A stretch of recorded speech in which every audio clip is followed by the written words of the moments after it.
Le break santé avec Antoine et Sarah. Le podcast où on ne fera pas sentir mal de prendre un break. Hey, aujourd'hui, on reçoit Audrey Bélanger-Leclerc, qui est nutritionniste du sport, puis on a gardé Jasmine Paquin, qui est kinésiologue, avec qui on était la semaine passée, qui a un super bel épisode, short and sweet, mais straight to the point sur ce qu'on doit savoir sur particulièrement l'alimentation chez les coureurs, mais les sports d'endurance en général. Puis de toute façon, je pense que ça reste des infos de base en sport qui sont cool à savoir, dont les fameux suppléments. Ouais, c'était vraiment super intéressant. Good job d'avoir trouvé cette invitée, Sarah. Ah, mais là, je l'aime, Audrey. On l'aime, on l'aime. On l'aime, Audrey. On l'aime, Jasmine aussi. Oui, c'était vraiment une belle découverte aussi, comme on a dit la semaine passée. On espère vraiment que vous allez apprécier cet épisode tout autant que la semaine passée.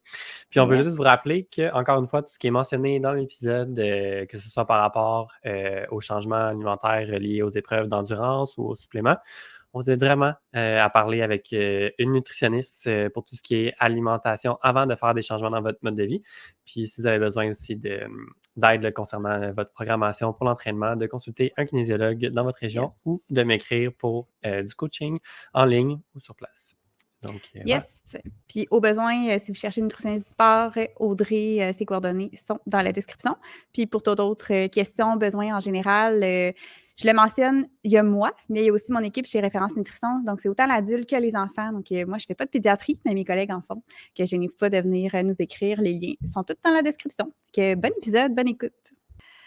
Allô tout le monde! Hey, on est 4 aujourd'hui! On est chanceux avec un peu. On a 2 invités et non pas seulement une. Fait que, Antoine, on est avec Jasmine Paquin, kinésiologue, puis Audrey Bélanger-Leclerc, nutritionniste. Là, c'est tellement cocasse parce qu'on enregistre les 2 épisodes la même journée, puis on vient de finir d'enregistrer avec Jasmine. Puis Jasmine nous demande c'est qui votre prochaine invitée. Puis là, elle dit ben là, pas Audrey, je la connais. Fait que là, c'est ça. Finalement, on s'est dit ben go, on va tous assister ensemble au podcast. Donc, Jasmine, vous l'avez entendu si vous avez écouté l'épisode de la semaine passée, donc l'épisode précédent.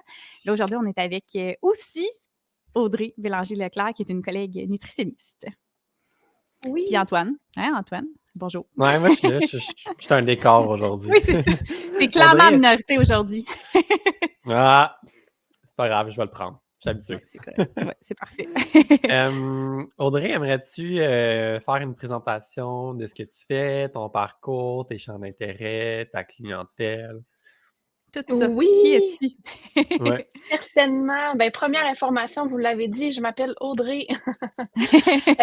Je suis nutritionniste, j'ai une spécialité en nutrition sportive. Et il faut savoir que mon parcours en nutrition arrive d'il y a vraiment longtemps parce que moi, j'ai gradué du secondaire en disant « Je vais être nutritionniste plus tard ». C'est écrit dans mon album de finissant.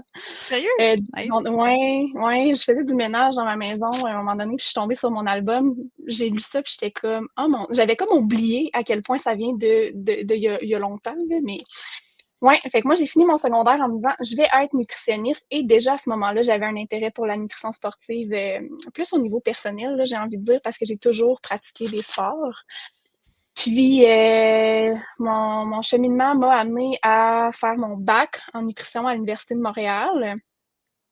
Je pensais quand même, en faisant le bac, que j'allais avoir plus de connaissances en nutrition sportive à ma sortie du bac. Ce qui m'a quand même assez étonnée. I feel you. Ouais. Ouais, pendant mon parcours, à un moment donné, j'ai réalisé que, OK, si je veux travailler avec la clientèle sportive, je vais devoir trouver une façon de me former autrement. J'avais différentes options devant moi à ce moment-là, mais j'ai décidé de me lancer dans le diplôme en nutrition sportive du Comité international olympique. Donc, quand j'ai gradué de l'Université de Montréal, j'ai débuté ce diplôme-là et j'ai commencé à travailler aussi. Fait que je faisais beaucoup de choses en même temps. Je travaillais à temps plein, je faisais ce diplôme-là. Je travaillais dans le réseau de la santé, en fait, à ce moment-là, à temps plein. Je faisais du privé par les soirs, les fins de semaine. Bref, mon temps était pas mal occupé. Mais dès le départ, j'ai commencé quand même à pratiquer en nutrition sportive. J'étais un peu plus généraliste dans ce temps-là, j'ai envie de dire. Je touchais vraiment à différentes clientèles, mais avec le temps, je me suis plus spécialisée dans les sports d'endurance. Puis j'ai même envie de dire, je suis quand même nichée dans la course en sentier aussi, mais je touche vraiment à tous les sports d'endurance maintenant. Puis pourquoi les sports d'endurance? Ben, c'est une question, encore une fois, d'intérêt personnel parce que je pratique des sports d'endurance moi aussi. Donc, voilà, maintenant, je suis à mon compte. J'ai ma clinique de nutrition et on accompagne justement des sportifs d'endurance. Puis j'ai 2 nutritionnistes dans mon équipe avec moi maintenant, là. Wow! Puis tu as un podcast aussi, justement, sur lequel tu as invité Jasmine, que je viens d'apprendre. Bref, le Oui, monde est petit, j'aime ça. oui. Très On se cool. parle tout entre nous autres, Oui, c'est finalement. ça, j'aime ça. Moi, Audrey, je J'adore. t'avais connue parce que je m'intéressais au CrossFit, à l'alimentation Ouais. pour le CrossFit, pour moi-même, en fait, le volet Mhm. personnel. Puis c'est comme ça que je t'avais découvert, mais c'est ça, c'est beau de voir aussi l'évolution au fil des années, Oui. tes intérêts, puis là, t'es C'est rendue drôle que tu une dises ça experte. parce qu'en fait, ce qui m'a amenée à parler de CrossFit dans le début de ma carrière, c'est que dans le diplôme en nutrition sportive, on doit faire une revue de la littérature sur un sujet peu connu. Ouais. Donc, c'est vraiment nous qui choisissons le sujet. Puis évidemment, à ce moment-là, le CrossFit, c'est un sujet qui était un peu émergent, là. Fait que Oui. moi, j'ai décidé de faire ma revue de la littérature là-dessus. Fait que ça avait été quand même un beau défi parce que justement, il n'y avait pas beaucoup de données scientifiques à ce moment-là. Puis ça m'a amené justement à parler de ça. Fait que probablement que c'est comme ça que tu m'as Oui. découvert. Exactement. Oui, puis c'est super pertinent aussi, là, moi-même, pour dans l'application de... parce qu'effectivement, là, on n'a pas beaucoup d'informations, on n'a pas beaucoup de données.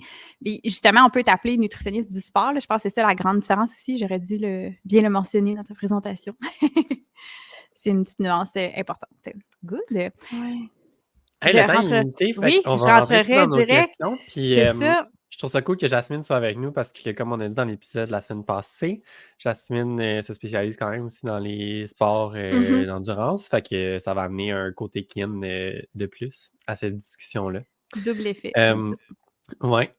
Notre première question, Audrey, pour toi, ça serait comment, en fait, connaître nos besoins, que ce soit en termes d'énergie, que ce soit en termes de protéines, Mhm. glucides, électrolytes, suppléments. Bon, ça fait beaucoup de sujets à parler. Je pense qu'on peut juste commencer généralement Une nos petite besoins question, là. énergétiques. Commençons par la Ouais. base. Ben, en fait, si on prend les besoins nutritionnels en général, là, que ce soit énergétique ou en macronutriments, là, genre glucides, Ouais. protéines, lipides, ce qu'il faut savoir, puis ça, c'est quelque chose là, que j'essaie tellement de démystifier. Les gens pensent que c'est un chiffre précis chaque jour. Mais la réalité, là, c'est que c'est beaucoup plus complexe. Nos besoins nutritionnels, c'est pas la même chose chaque jour. Puis c'est pas vrai que le corps a une espèce de compteur là, qui va mettre à 0 à minuit, qui va faire le total à 11h59 le lendemain.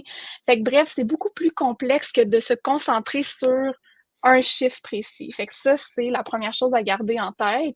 C'est sûr qu'il y a des concepts généraux à comprendre quand on parle des sports d'endurance, parce que puis là, Jasmine est avec nous, je pense qu'elle serait mieux placée que moi pour en parler, mais la particularité du sportif d'endurance, c'est qu'il va avoir une périodisation de l'entraînement dans l'année. Ce qui veut dire qu'il va avoir une variation du volume d'entraînement dans l'année. Puis ça amène des différences au niveau des besoins nutritionnels. Il y a un macronutriment qui va varier beaucoup dans ces périodes-là et c'est les glucides. Donc, nos besoins en glucides varient en fonction de 2 facteurs, j'ai envie de dire, là, mais de l'intensité de nos entraînements puis de la durée de nos entraînements.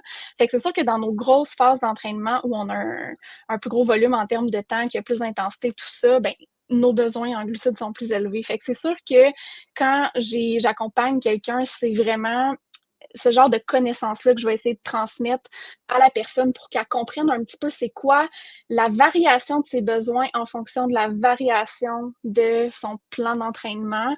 Beaucoup plus que de dire voici tes besoins, c'est ce chiffre-là, puis c'est beaucoup plus complexe que ça en fait, là. Tellement. Hey, puis pour les besoins de la cause d'aujourd'hui, qu'est-ce que vous en pensez si on prend comme exemple justement la course à pied au travers de nos explications, puis qu'on puisse déballer à partir de là? Ouais. Justement, Jasmine, tu sais, elle parlait de périodisation là, bon, nutritionnelle, finalement, en fonction de la périodisation de l'entraînement. Est-ce que tu pourrais nous résumer là, rapidement, mettons, là, sur un an, l'entraînement du coureur va varier de quelle manière, puis pourquoi, puis quand? Oui, ben c'est vraiment une question ultra pertinente, justement, quand on veut faire un parallèle avec la nutrition. Traditionnellement, au Québec, on va utiliser un peu la période novembre-décembre comme étant, entre guillemets, là, le off-season, donc la saison de repos, la saison où il n'y a pas nécessairement de préparation très, très pointue pour un événement ou pour une qualité physique en particulier. Alors que plus on va se rapprocher d'un événement sportif pour lequel on est inscrit, ben plus on va essayer d'être spécifique. Puis là où ça rejoint la thématique de la nutrition, puis c'est quelque chose que j'ai moi-même beaucoup travaillé là, dans les dernières années, ben justement, l'entraînement de la nutrition spécifique à la compétition. Fait que si, par exemple, je fais une compétition qui est très, très longue, je vais avoir un moment dans ma préparation physique où je vais travailler l'alimentation pendant l'entraînement. Mais sinon, si on retourne plus à la périodisation d'entraînement, ce qu'on entend par là, c'est que dans différentes phases d'une année ou d'un bloc d'entraînement qui va durer plusieurs mois ou un an, je vais travailler certaines choses spécifiquement à certains moments spécifiques de façon stratégique à atteindre mon objectif à la fin de l'année. Et par exemple, il y a des qualités physiques qui prennent beaucoup plus de temps à développer que d'autres et il y en a qui sont beaucoup plus, c'est beaucoup plus facile ou disons atteignable rapidement là, de les améliorer. Je pense à l'endurance fondamentale, là, la capacité de maintenir un effort pendant une certaine durée. C'est quelque chose qui s'améliore assez aisément dès qu'on augmente le temps qu'on passe à s'entraîner, alors que si on parle de vitesse maximale, ben là, c'est beaucoup plus de travail pointilleux, il y a une espèce de précision, si on veut, dans la prescription qui est là. Puis là, ben, tout ça va varier selon le temps que la personne a, selon c'est quoi ses faiblesses? Est-ce que la personne a besoin de travailler son renforcement musculaire? Est-ce que la personne a besoin de travailler sa vitesse de pointe, là, encore une fois, dans la course à pied? Et bien sûr, là-dessus, on va considérer, ben, est-ce que ton objectif A, il est en début, en milieu ou en fin de saison. Quand on parle d'un objectif A, B, C, ben c'est en termes d'importance. Fait que faire attention de ne pas avoir juste des objectifs A, là, pas avoir, toutes les compétitions sont importantes, puis je mets la même énergie dans tout ça, mais bien définir là, dans le calendrier là, qu'est-ce qu'on veut aller chercher. Là. Puis pour faire le pont justement avec le côté plus nutrition, bon là tu parlais, développement de l'endurance de base, développement de la vitesse. Audrey, justement, là, tu parlais varier les besoins, notamment en glucides. Dans ces périodes-là, la vitesse, pour ceux qui ne savent pas, on est dans des intensités beaucoup plus élevées, mais des temps d'entraînement beaucoup plus, des temps d'effort beaucoup plus faibles. Audrey, par rapport à cet entraînement, qu'est-ce que tu recommanderais? Là? Qu'est-ce qui serait à considérer là, pour ça? Mais c'est sûr que, tu sais, ça, c'est la base de l'alimentation pour tout le monde. Je pense que Sarah, tu dois en parler aussi. Je suis sûre que vous en avez parlé dans d'autres épisodes, là, mais la base de l'alimentation, là, c'est d'avoir au moins 3 repas avec 3 groupes alimentaires. Puis ça, là, ça s'applique pour monsieur, madame, tout le monde, mais quelqu'un qui s'entraîne également. Après, ce qu'on va faire en fonction justement de tout ce que Jasmine expliquait, la périodisation de l'entraînement et tout ça, ben on va aller jouer avec la proportion des groupes alimentaires dans l'assiette et on va aussi ajuster le autour des assiettes, j'ai envie de dire. Ça peut être à l'intérieur du repas, mais ça peut être aussi les collations. Fait qu'il y a aussi la fréquence des apports dans la journée qu'on va considérer. Fait que c'est sûr que quand on est dans une période avec peut-être un plus petit volume d'entraînement, à ce moment-là, tu sais, les collations, on y va peut-être en fonction de nos signaux, on voit si c'est nécessaire ou pas, selon comment on se sent et tout dans la journée. Mais peut-être que dans une grosse période avec un volume élevé, ben, on se fiera pas nécessairement à nos signaux, puis on va intégrer des collations, peu importe, parce qu'on sait que nos besoins nutritionnels sont élevés, puis si on veut arriver à combler nos besoins, là, les collations sont importantes. C'est sûr que, tu sais, là, je parle vraiment de concepts un peu plus généraux. Ouais. Après, tu sais, c'est du cas par cas. De là, l'importance de consulter quand on n'est pas certain de tout ça. Mais ouais. Fait que c'est pas un one size fits all, l'alimentation intuitive en sport. Ça non plus. Mais non, c'est ça. Exact. Puis on parle beaucoup de, tu sais, pendant l'entraînement, mais il y a l'importance aussi de la fameuse récupération, là. Puis, tu sais, je pense autant au niveau kin que nutrition, mais qu'est-ce qu'il faut considérer dans la récupération en nutrition? Je trouve que, je dis, on parle beaucoup, qu'on entend parler, mais je trouve que c'est encore un peu méconnu. Tu sais, quand on dit récupération au niveau nutritionnel, je pense pas que c'est si clair que ça pour les gens, là, finalement. Comment tu décrirais ça? Ben, c'est pas que c'est méconnu, en fait, c'est qu'il y a beaucoup de mythes, j'ai envie de dire, autour de la récupération, là. C'est drôle parce que je donnais une conférence ce matin en sport-études, là, puis, tu sais, le fameux mythe qui revient beaucoup au niveau de la récupération, là, c'est si je prends un shake de protéines, ben j'ai tout ce que j'ai besoin pour récupérer, puis tout va bien, tu sais. Mais la réalité, moi, je l'explique tout le temps, la récupération, là, avec mes 3 R de la récupération. Le premier R étant réhydratation. Le deuxième R étant refaire les réserves d'énergie. Et le troisième R étant réparer les muscles. Et là, il faut savoir que pour répondre à ces 3 objectifs-là de récupération, on a besoin de nutriments différents, évidemment. Fait que, tu sais, réhydratation, ça prend des liquides. Refaire les réserves d'énergie, on a besoin de glucides, puis réparer les muscles, on a besoin de protéines. Si un de ces objectifs-là n'est pas répondu, je vous le dis, la récupération n'est pas optimale, c'est certain. Et ce qu'on voit souvent en pratique, c'est les gens qui vont prioriser les protéines parce qu'on a entendu beaucoup « Ah, c'est important, mes muscles sont brisés, entre guillemets, je dois les réparer, donc j'ai besoin de protéines pour ça. » Mais la réalité, c'est qu'on n'a pas juste besoin de réparer les muscles, on a besoin de refaire les réserves d'énergie, comme je disais. Et l'autre chose qu'il faut savoir, c'est que les glucides vont non seulement refaire les réserves d'énergie, mais aussi aider les protéines à faire leur job. Fait que tout ça travaille comme ensemble. Fait que c'est vraiment un tout. La récupération, c'est pas juste les protéines. Hey, ça me fait penser à un point. Jasmine, je te lance la balle. Nos fameux muscles qui sont brisés, qui sont déchirés. Qu'est-ce qu'on en pense de ça? Puis en lien avec la récupération, là, finalement, ou la prise de masse, ou peu importe. C'est comme la fameuse les micro-déchirures. C'est une vieille théorie. Il faut savoir ça, je pense, d'entrée de jeu. La théorie des déchirures musculaires, vieille théorie. Je pense qu'on enseignait encore ça au bac jusqu'à très récemment, ou peut-être même qu'on l'enseigne encore déjà à certains moments. Encore, bon, parfait. C'est une vieille théorie, puis en fait, ça vient d'études qui ont été faites dans les années peut-être 60, 70, 80 gros max, où on prenait des échantillons de muscles, littéralement. Là, on allait faire ce qu'on appelle une biopsie, donc arracher un morceau de muscle à une personne qui venait de courir un marathon. Et ce qu'on voyait, c'est une certaine quantité de déchirure musculaire. On prenait une autre biopsie quelques heures plus tard, ou même, je pense, un 24 à 36 heures plus tard. On voyait que ces déchirures musculaires-là étaient en train de se réparer et tout. Puis là, on s'est dit, c'est les déchirures musculaires qui causent, l'épuisement à la fin d'un effort très exigeant. C'est ces déchirures-là qu'il faut refaire si on veut justement bien récupérer. Puis il semble que ce soit pas si clair que ça. C'est pas nécessairement les déchirures musculaires qui causent ce besoin de récupération-là, mais c'est peut-être plutôt un corollaire que le muscle est en train de se reconstruire. Okay? Donc, c'est comme si le muscle est en train de se régénérer lui-même, peut-être après un effort très, très exigeant, mais c'est pas l'effort qui a causé les déchirures. Donc, moi, je vous dis tout ça, mais en tout cas, c'est pas si clair que ça, là, la théorie des déchirures musculaires.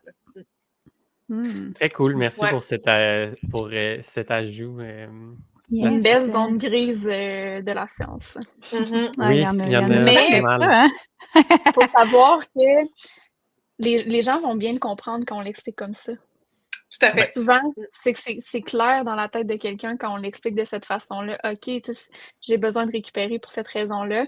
Mais oui, il reste que c'est une zone grise de la science comme plusieurs autres zones grises qu'on peut avoir. Là. Moi, j'aime bien parler de Lego à mes clients. Je ne sais pas ce que tu en penses, Audrey, mais quand je parle de récupération, je parle qu'il faut donner les Legos nécessaires pour rebâtir le château finalement, au lieu d'aller dans c'est ça, les déchirures ou quoi que ce soit comme ça. Comme ça, je peux détourner un petit peu l'attention de ça. Puis c'est les Legos, souvent on parle en anglais les building blocks, comme des protéines. Mais il faut savoir aussi qu'il y a des Legos glucides, là, comme tu mentionnais. C'est important de rebâtir le château avec des bases solides, mais il faut que le top soit là aussi. Finalement. Parlant de protéines, il y a des besoins probablement différents, les différentes disciplines. J'aimerais là-dessus. Oh, ça a coupé, je pense. Oui, ça... Oui, excusez. Ouais. Vous n'avez rien entendu du tout? Mais tu as parlé de protéines, s'il y avait des différences probablement dans les besoins de protéines. C'est ça ta question? Oui, selon les disciplines. Mettons un marathonien ou un bodybuilder, ou comment on peut se retrouver là-dedans, là, finalement? Oui, définitivement, il va y avoir des différences au niveau besoins en protéines. Généralement, on va mettre les sports d'endurance ensemble. Là. Fait que, les besoins en protéines, on va les regarder généralement en grammes de protéines par kilogramme de poids corporel. Okay? Puis encore là, on peut rentrer dans les chiffres, mais c'est du cas par cas. Il y a tellement de facteurs individuels à considérer. Mais généralement, quand on regarde un sportif d'endurance, on va viser généralement, en moyenne, c'est 1,5 g par kilo, là, mais on dit entre 1,2 et 1,8 grammes par kilo de protéines. Si on est plus dans un sport où on vise à gagner de la masse musculaire, tout ça, on peut aller au-delà du 1,8. Mais tu sais, généralement, ce qu'on dit, c'est que ça vaut pas la peine d'aller en haut de 2 grammes par kilo. Puis c'est quelque chose qu'on voit souvent en pratique aussi. Les gens vont arriver, puis il y a tellement d'emphase en nutrition mise sur les protéines. On parle beaucoup, beaucoup des protéines. C'est important de consommer des protéines et tout ça, que les gens nous arrivent, puis c'est pas rare qu'on voit là, du plus haut que 2 grammes par kilo. Mais le risque, quand on consomme trop de protéines, c'est que d'autres macronutriments soient mis de côté, entre autres les glucides. Fait que c'est quelque chose qu'on voit souvent chez les sportifs d'endurance. Il y a tellement d'emphase de mise sur les protéines. Il y a aussi, on va se le dire, là, une peur des glucides là, dans la société qui fait que des fois, on compte pas super bien nos besoins en glucides, puis ça comporte quand même des risques. Là. On peut avoir des symptômes de ça là, dans notre quotidien puis à l'entraînement aussi. Donc, c'est quand même assez important. Là. Puis, y aurait-il d'autres mythes qui te viennent en tête ou des erreurs fréquentes même que tu vois chez ta clientèle? Là, tu parlais de glucides, de protéines. Y a-t-il d'autres choses qui ressortent souvent? Bien, ça, c'est le numéro 1. Oui, c'est l'affaire. ouais. C'est l'affaire qui revient le plus souvent, puis pour différentes raisons. Le 1, parce que les sportifs d'endurance ne sont pas en mesure de bien comprendre comment leurs besoins en glucides évoluent en fonction de leur volume d'entraînement. Fait que ça, c'est la première chose. Fait que souvent, c'est involontaire. Là. Ça se fait comme tout seul. L'autre chose, c'est que, comme je le disais, il y a une peur qui tourne autour des glucides parce qu'ils ont tellement été démonisés que... démonisés, c'est ça qu'on dit? Ouais, démonisés. Que les gens ont peur de consommer des glucides. Fait que ça, c'est vraiment l'affaire que je vois souvent en consultation. L'autre chose qu'on voit vraiment souvent, c'est les gens qui vont arriver puis qui prennent tout plein de suppléments en se disant « j'ai besoin de suppléments pour bien performer ». Mais la réalité, c'est que, les suppléments, c'est une petite partie de la performance. Puis l'erreur que je vois souvent en lien avec ça, c'est les gens qui sautent des étapes. Fait qu'on met pas... Tu sais, moi, souvent, l'alimentation, je la vois en pyramide. Là, je parle tout le temps de ma pyramide. Oui. Mais la pyramide, la base, c'est l'alimentation du quotidien, les repas, les collations.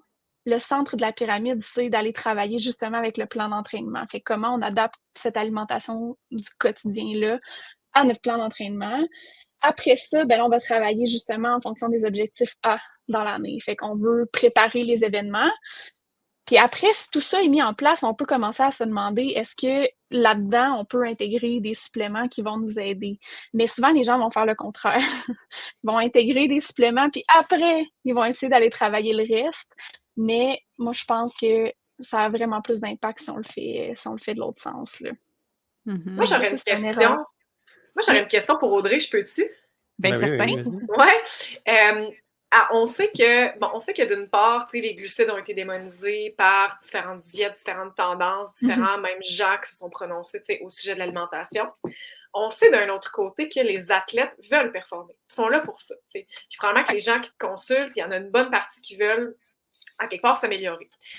Comment est-ce qu'on peut... c'est quoi la stratégie que tu emploies ou comment tu fais pour closer ce gap-là avec tes athlètes qui ont la peur des glucides, mais qui en même temps veulent performer? Et là, l'élément manquant, c'est les glucides. Comment tu fais? Comment tu arrives à convaincre tes athlètes? Comment tu arrives à faire en sorte qu'ils l'essayent au moins, de voir qu'est-ce que ça fait quand ils intègrent plus? Oui, c'est vraiment une excellente question, mais je pense que la clé, c'est d'y aller progressivement et de voir l'impact que ça a. Parce que définitivement, quelqu'un qui arrive et qui ne compte pas bien ses besoins en glucides, que ce soit au quotidien dans les entraînements, en intégrant, la personne va voir comment elle se sent. Autant au niveau... Oui, c'est un effet qu'on voit assez rapidement, généralement. Donc, autant comment on se sent dans notre quotidien au niveau, fatigue, énergie, pendant les entraînements. Puis souvent, c'est en le fait, on veut que ce soit sécurisant. Si la personne a peur d'intégrer des glucides, on va y aller étape par étape. Puis en voyant, oh mon Dieu, OK, en faisant ce simple changement, je vois un impact sur comment je me sens dans mon entraînement. C'est encourageant. Puis là, tranquillement, pas vite, on peut optimiser. Mais effectivement, quand il y a un bon gap, je pense que c'est d'y aller là, vraiment une étape à la fois. Ouais, puis je pense que d'expliquer aussi à quoi servent, tu sais, juste revenir à la base, là, mais tu sais, de où vient la peur, là, tu sais, généralement, avec Lucide, ça va être la peur de prendre du poids, tu sais, j'imagine qu'avec les sports, c'est un peu le même principe, mais de réexpliquer, tu sais, qu'est-ce qui fait prendre du poids, c'est quoi le Ouais. lien des glucides là-dedans, de remettre les points sur les i, là, tu sais, des fois, c'est ça, Puis c'est de base, l'autre mais... oui, l'autre chose par rapport aux glucides aussi qui revient beaucoup, il y a, oui, la peur de prendre du poids, mais il y a aussi on m'a tellement dit que, de consommer, tu sais, par exemple, des sucres concentrés, que ça allait, augmenter mon risque de développer des maladies chroniques. Fait que là, les gens, Ah, c'est un bon ils point. disent Ouais. ouais, ça Ah revient ouais, souvent cette question-là. Les gens c'est disent: On dit ça, mais là, au contraire, tu sais, il faut consommer des gels ouais, pendant qu'on des jujubes c'est bon. pendant qu'on Ouais, fait c'est un un bon sport point. d'endurance, mais est-ce que ça peut augmenter mon risque, à long terme de développer un diabète de type 2? Tu sais, puis c'est une excellente question, là. Je pense que c'est tout à fait valide de se poser cette question-là. Ouais, Mais la totalement. réalité, c'est que le métabolisme à l'effort n'est pas le même que quand on n'est pas à l'effort. Fait que ce qu'il faut comprendre, là, c'est que, un, pendant qu'on pratique un sport d'endurance, notre métabolisme il est vraiment accéléré. Puis un sportif moyennement entraîné, là, disons ça comme ça, peut utiliser 120 grammes de glucides par heure d'effort.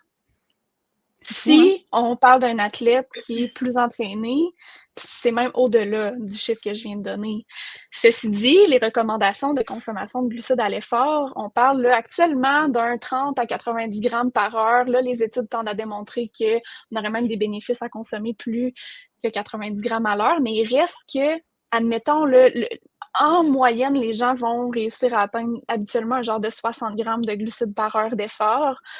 C'est vraiment du cas par cas parce qu'il y a tout ce qui est tolérance digestive et tout ça qui entre en ligne de compte. Mais même si on consomme 60 grammes à l'heure, le corps utilise plus que ça quand même. Donc, tu sais, c'est tout ça, je pense qu'il faut. Il y a beaucoup, beaucoup d'éducation à faire à ce niveau-là.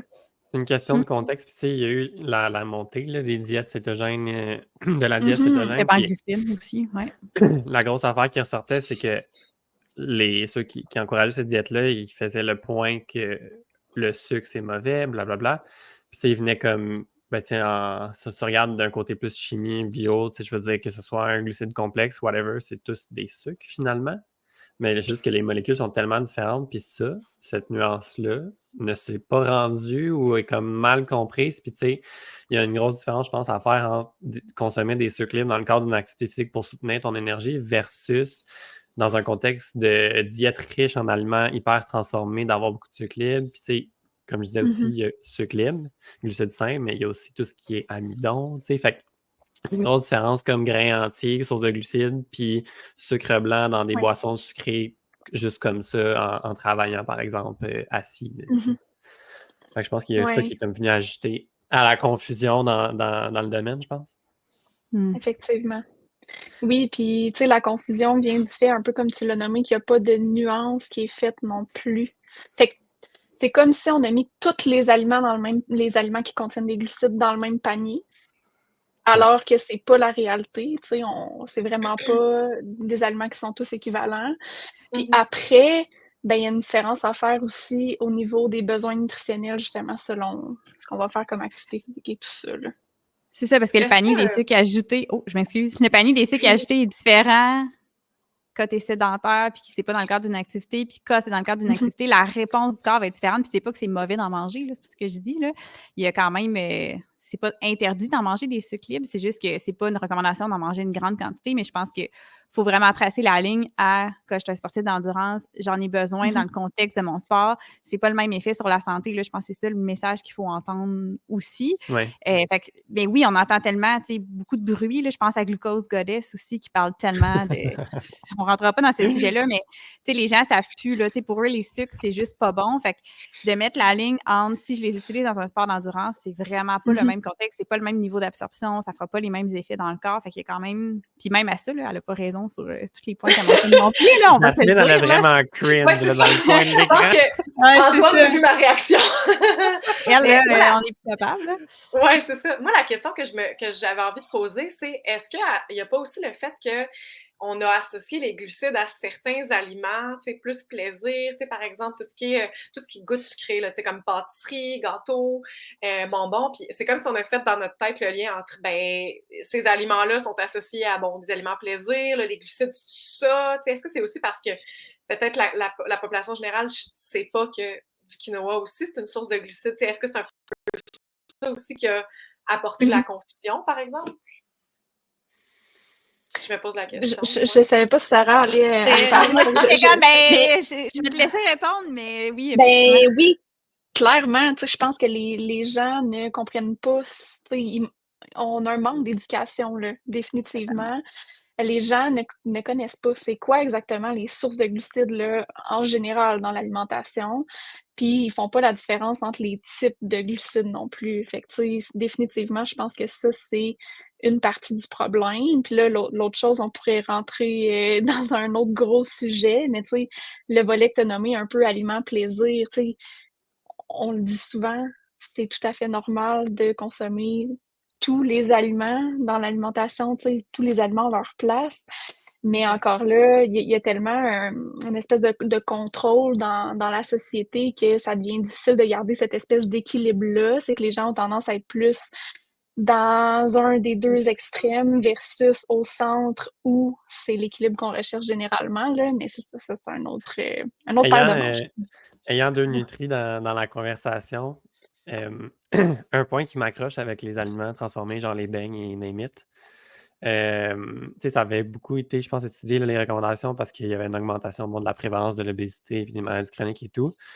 Puis les gens vont focus sur le fait que ces aliments-là sont très sucrés. Mais pourquoi est-ce qu'on ne focus pas sur le fait que ces aliments-là sont aussi très gras, parfois aussi comme très salés, tu sais? Fait que finalement, c'est comme une combinaison de choses quand même. Fait que c'est de démoniser une des choses dedans, puis de fermer les yeux complètement sur les autres. Puis tu sais, des fois, un beigne, c'est pas mal plus riche en gras qu'en sucre, là, finalement. Là, fait que il y a comme de la nuance à venir à apporter là, puis de la curiosité à développer, puis de pas faire « Ah, c'est noir ou c'est blanc, puis c'est une chose », puis tu sais, comme... On a tendance à faire ça, mais c'est que dans le fond, là, si on fait juste parler de santé, de poids, de maladies chroniques, qui sont tous des sujets un peu interreliés, mais pas tous directement reliés non plus. Le poids santé, c'est pas lien direct. C'est qu'il y a tellement de facteurs à considérer que quand on fait juste regarder le facteur alimentation, il y a tellement de sous-facteurs en dessous. T'sais, on a tendance à chercher souvent comme « Ah, ben c'est l'aliment coupable. Ah, ben c'est parce que j'ai mangé ça, là, ça m'a fait prendre du poids. Ah, ben c'est parce que j'ai mangé telle affaire ou j'ai trop mangé telle affaire, fait que là, je suis diabétique. » Mais non, c'est un ensemble de facteurs, d'habitudes de vie, de génétique, de plein d'autres affaires qui vont rentrer en ligne de compte, mais on dirait que c'est comme humain de chercher un aliment coupable, tu sais, puis ou là, c'est pire, c'est un macronutriment coupable, alors que tu pourrais en manger des beignes là, dans ton alimentation de façon générale. Là, je te dis pas d'en manger vraiment à tous les jours, mais tu pourrais en manger dans ton alimentation, puis si le reste est équilibré, ça changera absolument rien, là, tu sais, peu importe. Ah, c'est ça. Puis, mettre le focus sur un macro, c'est une autre problématique aussi, là, c'est plate à dire, mais c'est l'équilibre, c'est de zoom out puis de voir l'ensemble, finalement. Oui, puis tu sais, on peut prendre un exemple concret qu'on voit souvent en pratique, là, tu sais, les gens qui vont dire « Ah, moi, j'aime ça terminer mon repas avec des petits morceaux de chocolat. » Tu sais, ça revient quand même souvent en consultation. C'est une habitude qu'on voit régulièrement. Puis il y a des gens qui vont, avec justement tous ces discours-là qu'on entend, qui vont se sentir mal de manger un morceau de chocolat après le repas. Mais tu sais, souvent, ce que j'explique, c'est OK, mais quand on regarde la photo globale de ton alimentation, dans le fond, tes morceaux de chocolat, c'est-tu vraiment grave? Ça va-tu vraiment avoir un impact sur ta santé? Mais si on entre dans l'autre côté de la médaille, puis la personne a envie parce que ça lui fait plaisir, puis on peut manger un aliment, pas nécessairement pour nourrir notre corps, mais pour tellement d'autres raisons. Mais là, si la personne se dit « Hi, j'ai entendu qu'il faut pas que je mange mon chocolat après le repas, je vais m'empêcher de le manger. » Mais là, au final, on entre dans une espèce de cercle vicieux là, qui est tellement dur à briser après. Puis c'est là que c'est difficile d'avoir l'équilibre versus ben, je me permets d'en manger, j'en mange comme j'en ai envie, j'atteins la satisfaction sensorielle de consommer cet aliment-là. Puis une fois qu'il est consommé, c'est terminé, je tourne la page, puis c'est tout. Au même titre que j'ai mangé mes brocolis dans mon assiette. Exact. C'est pas obligé d'être juste du chocolat noir, là. C'est pas juste du chocolat noir. On dirait qu'on l'entend tout le temps. Ah, si c'est du chocolat noir, c'est correct, mais si c'est du chocolat... Moi, j'ai ça, le chocolat noir, ça me donne des brûlures d'estomac à côté, là. C'est juste parenthèse, mais... c'est de prendre aussi la satisfaction sensorielle, c'est super important comme tu nommes, c'est de prendre quelque chose qui va nous faire réellement plaisir, pas une espèce d'entre-deux qui va nous satisfaire, ben justement, à 50 % puis qui fait que l'envie va revenir plus souvent ou que ça va me prendre une plus grande quantité. Fait que, oui, comme tu allais le dire, je m'excuse, Antoine, je t'ai coupé, mais c'est tout qu'un sujet, puis c'est effectivement pas évident à faire, mais on va le faire, cet épisode-là, là, sur la restriction la restriction cognitive et compagnie, là, on va le faire. On vous le dit, on va le Ah faire. ben, on va se on a ramener. juste mis la table. C'est Ouais, ça. on va se ramener au Exact. sport parce qu'on va ouvrir une parenthèse qui finira Yes, plus sinon. yes. Euh, Ben, on pourrait Audrey? enchaîner sur les suppléments, parce qu'on a commencé, là, Ouais. on a comme ouvert la petite question supplément, Mhm. mais j'aurais le goût de te demander, tu sais, par rapport, mettons, à la course, Ouais. c'est quoi qui va revenir le plus souvent? Ou, tu sais, c'est général, on s'entend, là, c'est pas personnalisé, mais c'est quoi les suppléments que tu vas recommander le plus souvent ou qui vont être les plus intéressants là, à utiliser? Suppléments que je recommande le plus souvent, définitivement, c'est les suppléments de glucides. Parce que faut savoir que les boissons pour sportifs, les gels et tout ça, ça fait partie d'une catégorie de suppléments. Sinon, un autre supplément qui revient souvent dans les sports d'endurance que je recommande aussi souvent, c'est la caféine. Mhm. Avec la caféine, on a quand même des belles données scientifiques là, pour tout ce qui touche diminution de la sensation de fatigue, augmentation de la concentration. Puis ce qu'on sait par rapport à la caféine, c'est sûr que là, encore une fois, il faut que ce soit individualisé là, dans le sens qu'il y a vraiment des dosages à respecter pour avoir les effets souhaités. Et il faut comprendre qu'on est tous différents. Il y a des gens qui vont être un petit peu plus sensibles à la caféine. Puis qui peuvent avoir des symptômes indésirables, là, dans le sens que si dans notre quotidien, on n'est pas capable de consommer de caféine sans avoir de palpitations et de symptômes indésirables comme ça, c'est pas souhaitable de l'intégrer là, autour des entraînements, pendant les entraînements, mais sinon, ça peut être quelque chose qui est intéressant à tester. Fait que, il y a autant la caféine pré-effort et pendant, surtout si on fait des événements de plus de 2 heures, généralement, 2-3 heures. Y a-t-il quelqu'un qui Bien avait parlé? testé avant la compétition, par contre, avant Ouais, c'est ça, je d'en pensais Oui. à toi, pendant, Antoine. là. Ah, t'as eu des enjeux avec la caféine, Antoine? Ouais, mais tu sais, ça touche sur le point que c'est individuel parce que, Ouais. ben aussi, selon le niveau de l'année, là, comme récemment, je buvais trop de café puis je dormais plus, là. Puis, tu sais, ça, c'est un des exemples souvent que moi, je vois dans ma pratique, comme je vais prendre un pré-workout à 5 heures le soir, comme non, fais pas ça. Ben, à moins que tu aies vraiment aucun problème, mais même là, si tu réussis à t'endormir, la qualité de ton sommeil est souvent affectée, puis ça, les gens s'en rendent pas toujours compte, finalement. Ouais. Fait que, tu sais, c'est ça. C'est un des suppléments que, comme, faut faire attention à la quantité, puis tu sais, tu développes ta tolérance aussi, mais tu sais, ça veut pas dire que Ouais. ton sommeil va moins être affecté parce que tu es plus Mhm. tolérant au café. Fait que je trouve que c'est un Mhm. bel outil pour tolérer une plus haute intensité vraiment plus longtemps dans le contexte d'une compétition, mais après ça, c'est comme tu dis, Ouais. faire attention au dosage puis Oui. l'individualiser, là. Tu sais, je dis que je l'utilise souvent en pratique, la caféine, en fait, mais ça va être principalement en événement. Fait que, tu sais, vraiment, tu sais, je vais cibler, par exemple, l'objectif A de saison, l'objectif où la personne veut vraiment être à son plein potentiel. Puis là, on va intégrer la caféine dans cet événement-là, qu'on va évidemment tester en entraînement avant, dans la stratégie qu'on développe. Mais définitivement, tu sais, c'est pas recommandé d'en prendre nécessairement en tout temps pour tous les entraînements. Il y a quand même des recommandations de caféine à respecter chaque jour, là. Fait que si en plus on consomme comme nos petits cafés qu'on aime dans la journée, puis qu'on ajoute de la caféine pour nos entraînements, ça peut devenir des quantités de caféine qui dépassent les recommandations. Puis l'autre chose, c'est qu'il y a le moment où on la consomme, la caféine, là, parce qu'effectivement, 12 heures avant d'aller faire dodo, on devrait éviter là, la caféine. Fait que ça vient quand Hey, même vite dans la journée. il y a eu une discussion par rapport justement à la caféine, bon, à quelle fréquence on devrait la consommer, juste dans les compétitions ou pas. Jasmine, tu vas peut-être pouvoir rebondir aussi. Il y a plusieurs suppléments, là, tu sais, notamment la caféine, on peut penser aussi à la créatine, que leur effet est comme multiplié dans le fond avec la durée que tu vas le prendre parce qu'ils ont un effet en fait sur le stimulus d'entraînement. Fait que tu es capable de pousser plus dans tes entraînements aussi, ce qui viendrait comme potentialiser ton amélioration au cours du temps. Puis il avait regardé justement est-ce que la caféine est moins efficace quand tu es comme rendu plus habitué à son effet. Fait que l'effet en fait sur l'amélioration de la compétition versus si comme tu as arrêté d'en prendre puis tu en as pris juste en compé ou versus en continu. Puis ça avait montré que oui, là, tu le sens moins les effets de la caféine, mais l'effet sur la performance serait quand même là. Fait que je serais intéressé de genre ouvrir rapidement cette discussion-là. Tu sais, si tu es capable de prendre la caféine pour améliorer tes entraînements continuellement versus comme y a-t-il des enjeux par rapport à ça, là? Je sais pas si c'est clair, là, c'est comme aller un peu dans tous les Ouais. sens. Ouais, moi, Pour si une fois j'avais que c'est toi.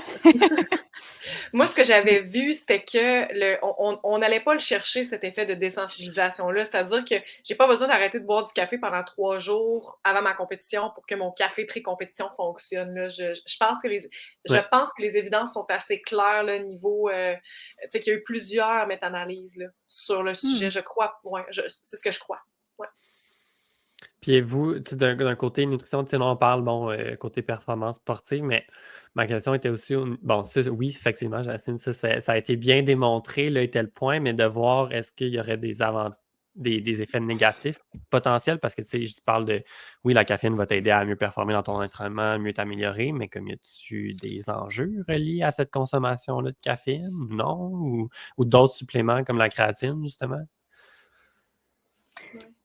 Ben, si on Vas-y, prend la Audrey. caféine, un peu comme je le disais, faut s'assurer quand même de respecter les recommandations de Ouais, caféine par jour, premièrement. ouais, Puis il faut penser au moment où on la consomme dans la journée. Parce qu'on s'entend, là, je veux dire, là, on parle d'un facteur de la performance. OK, ouais, j'intègre un supplément de caféine pour m'aider dans mes performances, m'améliorer dans mon sport. Mais si mon entraînement est à 4 heures l'après-midi, puis que le supplément de caféine que j'ai pris avant nuit à mon sommeil le soir, puis là, C'est ça. finalement, je dors pas, je récupère pas, ben, ça aussi, là, ça va avoir un impact. Fait que, tu sais, c'est vraiment un ouais. tout, là. Oui, Faut considérer tout ça. l'ensemble.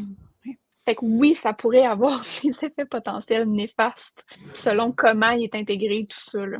Puis, tu sais, si c'est sous forme de café, il faut faire attention. Là. Moi, ce que je vois souvent, c'est que ça cause une espèce de sensation de plénitude gastrique, puis tu n'es pas capable de manger d'autres choses. Fait que si tu prends ton café dans l'après-midi, puis ça fait que tu ne manges pas ta collation, puis tu en aurais eu besoin, ça peut Ouais. nuire aussi. Fait que, tu sais, il y a comme plusieurs contextes à garder en tête, je pense aussi. Hein.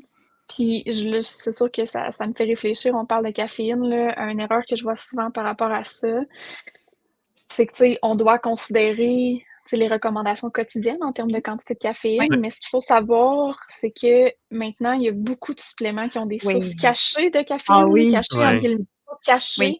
Mais les gens vont me dire: «Ah, moi, la boisson sportive, c'est telle boisson que je prends à l'entraînement». Puis là, oh mon Dieu, réalise qu'il y a 100 mg de caféine par 500 ml de boisson, puis l'entraînement dure 2 heures. Fait que là, on est déjà à du 200 mg de caféine dans l'entraînement. Puis là, la personne, elle a pris en plus de la caféine avant en se disant, je vais avoir dose de caféine pour m'aider dans mon entraînement. Puis elle avait déjà pris 2 cafés le matin dans sa petite routine quotidienne. OK, là, on est rendu à du... J'ai perdu le fil de mes 600-700 calculs, là, mg comme faux, là. mais... Fait Une que bonne là, quantité. Oui. OK, c'est beaucoup de caféine finalement, puis là, on réalise que la qualité du sommeil est pas tant là. Fait que bref, il faut penser à regarder les suppléments qu'on prend, même si c'est un simple gel qu'on a acheté à la boutique Oui. de course au coin de la rue, ben, il faut regarder quand même c'est quoi que notre gel contient, parce que ça se peut que ce soit pas juste des glucides, il peut contenir un peu de caféine justement, il peut contenir autre chose. Fait que tu sais, on parlait des erreurs fréquentes que je vois là, Oui. mais ça en est une. Ça, c'en Les est gens une. qui vont juste acheter des suppléments parce qu'ils en ont entendu parler ou parce qu'ils sont allés à la boutique, mais finalement, ils Oui. savent pas ce qu'ils prennent. Hey, mais parlant de ça, rapidement, comment tu choisis ton supplément? Il y a des lignes directrices un petit peu pour ça, pour la qualité et compagnie. Il y a des gens qui vont se dire, ben, si ça se vend dans mon magasin préféré, ça doit être que c'est correct. Il n'y a pas de danger, Ouais. là, finalement. En termes d'innocuité, on va dire, là, on ne parlera pas de performance nécessairement, mais de base, là, comment je fais pour choisir quelque chose qui n'est pas, Mhm. qui est Ben, clean, là, je vais dire, là, je sais, j'ai pas d'autre mot. première Aïe, affaire, aïe. là c'est sûr, C'est on du ce parle, mot-là. Quand même, on hein? parle de, Vas-y, on parle de excuse-moi. suppléments. Je peux pas parler de suppléments sans parler de l'outil que j'aime donc Oui, partager quand je parle de suppléments, là. tu La me l'as fait découvrir. classification. Oui, Ah j'adore. oui? Oui, oui, La j'adore ça. classification Merci. ABCD des suppléments, c'est un site internet. Honnêtement, vous tapez ça sur Google, classification ABCD suppléments. C'est le premier point qui va vous sortir, le premier lien. Dans le fond, c'est mis en place par l'Institut du sport australien, en gros. Puis ce qui est le fun, c'est que c'est mis à jour constamment. Ouais. Cet outil-là nous permet de voir rapidement quel supplément on a assez de preuves scientifiques, en fait, pour prouver que c'est, efficace, sécuritaire, puis dans quel contexte c'est pertinent de le prendre, dans quel dosage. C'est, dans le fond, une classification qui est en 4 catégories, là. Fait que les suppléments de catégorie A, c'est ce que je viens de dire. B, c'est on les utilise dans un contexte expérimental actuellement. Donc, on manque de données pour prouver que c'est effectivement efficace. sécuritaire, on est en train d'étudier. Fait que c'est pas des suppléments qui sont recommandés. Catégorie C, on a assez de données pour dire que on met notre argent à la poubelle. Si on les consomme, ça sert à rien de les prendre. Puis la catégorie D, c'est souvent je dis D pour dangereux, là, fait que c'est les suppléments qui sont bannis dans le monde du sport, là, fait que les substances interdites. Fait que c'est ça, première chose, c'est un outil tellement intéressant à utiliser, ça te permet de voir, OK, ben le supplément que je vais prendre, est-ce qu'on a des preuves, est-ce que c'est sécuritaire et tout ça. Après, mettons que c'est un supplément de catégorie A, on en a parlé de plein de suppléments de catégorie A tantôt, là. Fait que les suppléments de glucides, de caféine, ça fait partie de la catégorie A. La créatine aussi, c'est un autre supplément qu'on connaît bien généralement. Mais on veut s'assurer que ce qu'on consomme, c'est vraiment ce qui est vendu, entre guillemets. Fait que pour ça, il y a des certifications qui existent. Fait que c'est de voir est-ce que le supplément qu'on prend a la certification qui nous prouve qu'effectivement, il est pur, entre guillemets, là, qu'il n'est pas contaminé avec d'autres substances, dont les substances interdites. C'est quelque chose qu'on a vu beaucoup dans le passé, là, dans le monde du sport. Fait qu'il y a 2 principales certifications, là. La première, c'est NSF for Sports. C'est une application que vous pouvez télécharger sur votre téléphone, d'ailleurs. Puis l'autre, c'est Informed Choice. Fait que ça, c'est 2 certifications quand même assez importantes à vérifier là, au niveau des suppléments. Après, ben là, ça dépend. Tu disais, il y a des guidelines pour choisir les suppléments, mais ça dépend vraiment du type de supplément que tu magasines, entre guillemets, là. Mais c'est vraiment d'apprendre à connaître la liste d'ingrédients. Il y a comme 2 éléments importants à regarder, là. Outre l'emballage, là, parce que souvent, l'emballage, c'est beaucoup le marketing et tout ça. Là. Fait qu'il faut aller voir derrière le tableau de la valeur nutritive, la liste d'ingrédients, puis c'est ça qui va donner beaucoup plus d'informations. Puis même là, ce que je disais à Sarah, c'est on s'y connaît pas, là, comme il faut savoir connaître nos limites. Déjà, bon, on est en kin, Jasmine et moi, on en connaît déjà plus, mettons, que population générale. Mais là, nous, on peut faire des erreurs. Puis encore plus, si tu ne connais pas du tout, même aller revirer l'étiquette puis regarder le dosage, toi, ça ne va rien te dire. Puis des fois, c'est un extrait d'une plante dans une certaine condition, d'une certaine forme qui est utile à un certain dosage. Mais là, ils vont mettre un autre mot qui est genre la feuille de la plante. Fait que là, on n'est plus dans l'extrait, fait que le dosage n'est pas bon. Puis ça, à moins que tu en parles avec quelqu'un qui s'y connaît vraiment, puis même vous, dans le domaine, il faut que tu ailles étudier le supplément en tant que tel pour le savoir. Fait que consulter quelqu'un qui le sait avant d'acheter des suppléments, parler avec une nutri du sport, si c'est pour le sport ou une nutri en général, puis ils vont pouvoir vous guider. Ça n'a pas besoin d'être une longue consultation tout le temps, corrigez-moi, mais ça n'a pas besoin d'être suivi pour jaser du supplément ou aller poser des questions générales, sinon il y a toujours le pharmacien. Fait que c'est consulter avant de faire ça, je pense. Là. Moi, j'inviterais les gens à être précautionneux aussi quand on se présente en boutique de suppléments. Je vise vraiment pas personne ni aucune bannière en particulier. Mais moi, ça m'est arrivé de juste faire des petits tests, voir comme OK, est-ce que ça. Sincèrement, je l'ai déjà fait. Est-ce que ça se tient? Puis là, comment fonctionne tel supplément? Puis là, au plan de la physiologie de l'effort, il y avait quelque chose qui ne fonctionnait pas dans ce que l'employé me disait à ce moment-là. Ça vient solliciter telle voie métabolique dans telle affaire. Puis je suis comme, non, telle voie métabolique ne fonctionne pas comme ça. Fait que, je pense rester, comment je dirais ça, critique exactement, face à parfois là, certains discours qui sont peut-être un petit peu plus axés sur la vente là, dans les boutiques de suppléments. Oui, ce qu'il faut savoir, c'est que la formation dans les boutiques de suppléments, c'est que c'est probablement un document, un catalogue créé par l'entreprise pour vendre les produits, puis ils vont donner, dans le fond, peut-être des mécanismes aussi, mais le outcome, il n'est pas toujours là. C'est ça. Ils n'ont pas besoin d'être certifiés physiologistes de l'effort, ni nutritionnistes là, pour vendre. Hey, le temps avance vraiment beaucoup, puis il ne reste pas beaucoup de temps. Audrey, j'aimerais te proposer un genre de jeu. Sarah, j'aime ça! Ouais, un jeu! Vas-y! OK. On a comme 5 points qu'on voulait aborder, qu'on n'aura pas le temps de développer clairement avec le temps qui nous reste. Mais je te propose de te les mentionner. Tu peux répondre en 2-3 mots. Genre oui, non, ou une phrase très courte, là. Ça va être difficile. Ouais, c'est ça, je suis comme pour Audrey. C'est un méga challenge pour n'importe qui dans le domaine de la santé, je pense. Vas-y vraiment avec de manière générale. Puis à la fin, avec le temps qui restera, je t'inviterai justement à clarifier certains points par rapport à tes réponses selon qu'est-ce qui a été le plus pertinent. On est stressé. Ce qui va être difficile, là, c'est c'est ça, comme on disait, hein, c'est beaucoup de zones grises, la nutrition. Là, fait que là, Ben oui. c'est ça. Apprendre Normalement, il avec faut des gants, nuancer. puis on pourrait le développer dans un deuxième temps, mais je pense pas que ça va causer tant de problèmes, les points qui s'en viennent. C'est bon? Parfait, je te laisse aller. 1, 2, 3, c'est parti! C'est parti. Est-ce que la gestion du poids est un enjeu dans les sports d'endurance? C'est une Oui ou grosse non? question, ça. C'est boulot. Je vais répondre avec... je vais répondre avec une phrase, là, parce que je peux pas répondre par Oui, cette je te question-là, là. donne. OK. C'est sûr que oui, c'est un enjeu parce qu'il y a beaucoup de sportifs qui mettent de l'emphase sur le poids alors que c'est un faible facteur de la performance, puis il y a tellement d'autres facteurs à prendre en considération indépendamment du poids. Ma phrase est longue. Hein? Non, mais c'est bon, j'aime ça. C'est bon. Je vais poser des questions, trust me. Est-ce que c'est vrai qu'il y a un grand risque de perte de masse musculaire quand on s'entraîne, par exemple, pour un marathon ou un demi-marathon? Ben, en fait, c'est quelque chose que, tu sais, il y a beaucoup de monde qui disent, ben, moi, je veux courir plus vite, donc je veux perdre du poids. Mais la réalité, c'est que, comme je dis, il y a tellement d'autres facteurs qui vont influencer la performance. Puis souvent, quand on met de l'emphase sur ça, la perte de poids, ben, c'est le contraire qui se passe, là. C'est qu'on va... De manière Ouais. involontaire, je suis plus quelqu'un qui se met à courir beaucoup et qui n'a pas d'intention de perdre de poids. Est-ce que parfois c'est un enjeu, là, justement, la perte de masse musculaire, même si c'est pas ça que tu veux? Oui, définitivement. C'est quelque chose qu'on voit souvent, justement, s'il n'y a pas d'adaptation de l'alimentation en fonction du volume d'entraînement. Voilà, là était ma question. Bien.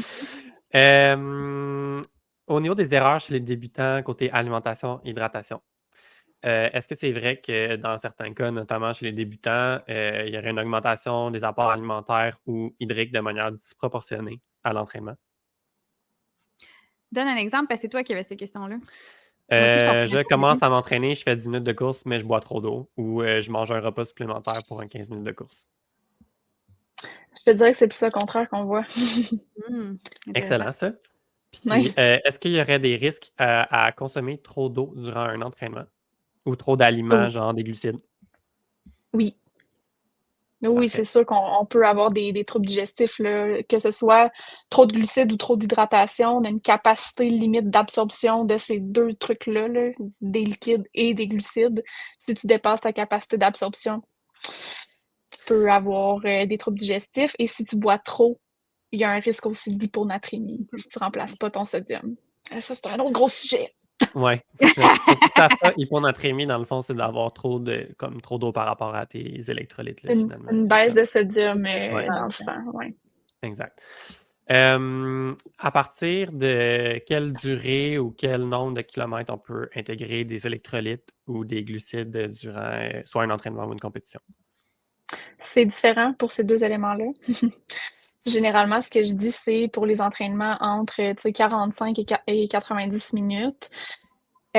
Faut s'hydrater, il faut s'assurer de bien s'hydrater et de remplacer nos pertes d'électrolytes. Fait que là, oui, on commence à penser aux électrolytes. Si c'est plus de 90 minutes, électrolytes, hydratation et glucides. Puis en bas de 45 minutes, tout dépend de la température, du type d'entraînement qu'on va faire. Ça peut être hydratation au besoin, selon tous ces facteurs-là. Parfait. Durant une compétition, genre demi-marathon, marathon, est-il mieux de prendre un gel avant le départ ou après le départ? Ben, écoute, ça peut être toutes ces réponses, là. Ça doit être individualisé comme stratégie. Ouais. Il y a des gens qui vont prendre quelque chose à la minute zéro que j'appelle, fait que juste avant de partir, puis qui vont enchaîner leur stratégie pendant, après. Mais une chose qui est sûre, c'est qu'il faut que tu en intègres pendant, définitivement. Parfait. C'est quoi les risques de... Là, tu peux répondre à une phrase un peu plus longue. C'est quoi les risques de ne pas avoir de plan, je ne sais pas comment vous dites ça, plan nutritionnel là, pour un événement? Il y en a plusieurs. Il y en a qu'on a nommé. Mais le premier qui me vient en tête, puis ce qui arrive souvent, frapper un mur. Ouais. Fait que, tu sais, je sais pas si... Ouais, cette belle sensation qui est pas tant le fun puis qui est réversible, mais difficilement réversible, j'ai envie de dire, là. Fait que, souvent, quand on frappe un mur à l'effort, ça peut être différentes causes, mais ça arrive quand même souvent que c'est une cause nutritionnelle. Après, on a parlé, il y a tout ce qui est déshydratation / hyponatrémie, je rentrerai ça là-dedans. c'est une condition importante, on l'a dit rapidement tantôt, hyponatrémie, c'est une baisse de sodium dans le sang qui peut causer des symptômes, j'ai envie de dire banals, là, dans le sens, genre symptômes digestifs, engourdissement. Ça, c'est les premiers symptômes qu'on va voir, mais éventuellement, ça peut être grave, une Ça peut aller hyponatrémie. loin. Oui. C'est Ça grave. peut aller loin, fait qu'il faut pas se rendre là. Ouais, si on veut Au faire même une titre que de réponse la pas trop longue. déshydratation sévère, là, finalement. là. Ouais, exactement. Exact. Faire retenir, c'est ça. Tu peux boire trop d'eau comme tu peux en boire pas assez. Il faut juste faire attention. Comme tout dans la vie, c'est l'équilibre. La Ouais. petite phrase poche. Est-ce qu'il y aurait un risque de ne pas manger assez et de s'entraîner beaucoup? Ça aussi, c'est une très grosse question. Mais oui, Ben, tu sais, définitivement. le oui peut en rester là de la simple et bonne raison qu'on vient d'en parler pendant une demi-heure sur le, Ouais, sur oui. le podcast d'avant. Les gens vont très bien comprendre les risques. Mis Vous à en part avez les... parlé avec Jasmine, dans le fond? Oui, on a développé là-dessus. Dernière question pour toi. Bon, on a parlé là, de caféine, on a parlé de suppléments en glucides.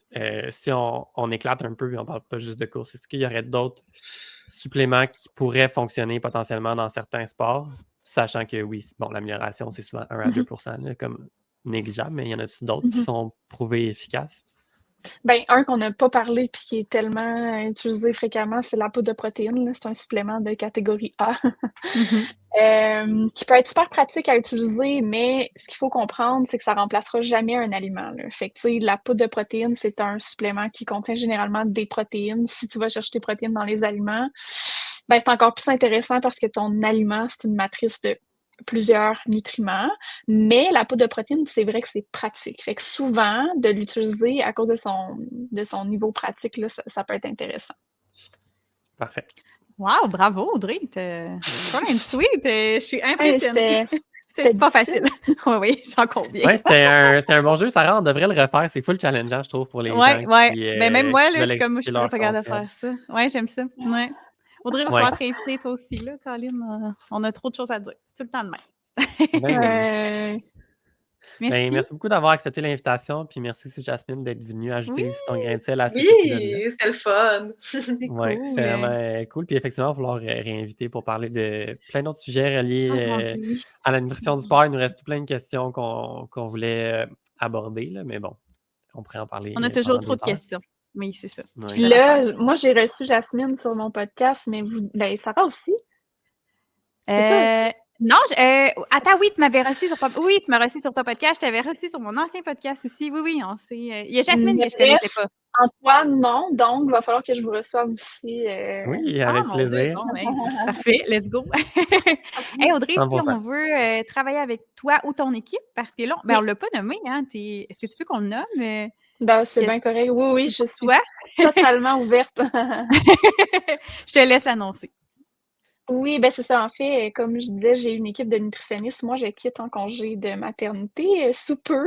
Donc, j'attends une petite cocotte là, pour le mois de novembre. Je ne sais pas trop quand est-ce que l'épisode va sortir, mais fait que oui, si jamais vous souhaitez être accompagné pour vos événements d'endurance ou peu importe pour travailler votre alimentation, il y a 2 nutritionnistes avec moi qui sont super compétentes, super bonnes. Sinon, on a parlé de mon podcast rapidement qui s'appelle Alimente ton sport. Donc, la prochaine saison 7, là, je suis en grosse préparation de ça présentement. Ça sort début novembre. Que je suis vraiment excitée parce que j'ai travaillé fort sur cette saison-là. Ouais. Cool. Je vais mettre les liens là, dans la description de l'épisode. Puis on peut te suivre sur les réseaux sociaux aussi. Est-ce que c'est un bon endroit? Oui, réseaux sociaux, Facebook ou Instagram. En fait, le contenu est le même sur les 2 plateformes. Oui, moi aussi, c'est parfait. Fait que je me casse pas la tête, mais oui. Parfait. Excellent. Fait que je vais mettre tout ça dans la description si vous voulez en savoir plus sur Audrey, la suivre, s'inscrire à ton infolette aussi, d'ailleurs, d'écouter le podcast et compagnie. Super. Merci beaucoup, les filles. Merci. Merci beaucoup. Merci de nous avoir écoutés. Yes, on se retrouve bientôt. Bye bye.